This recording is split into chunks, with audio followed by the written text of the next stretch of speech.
পুরো ফেসবুক জুড়ে হচ্ছে আপনার ইলিশের দাম কমে গেছে।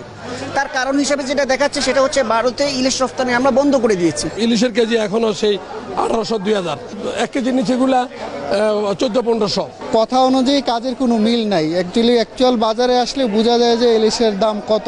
আর মাছ না থাকলে কম, আপনার দাম কম কমছে, থাকলে দাম কমছে। হঠাৎ করেই বাজারে দাম বেড়েছে ইলিশ মাছের। ফেসবুকে ছড়ানো হচ্ছে 600 থেকে 1000 টাকা কেজিতে বিক্রি হচ্ছে ইলিশ মাছ। তবে আদৌ বাস্তবতার সাথে সেই ফেসবুকের খবরটির মিল রয়েছে কিনা সেটি জানানোর চেষ্টা করব আমরা। জিনিসপত্রের দাম প্রথমত কমছে, এখন তো কমতে দেখতেছি না। আগের জায়গায় আবার চলতেছে। কয়েকদিন সীমিত ছিল, এখনো সীমিত নাই।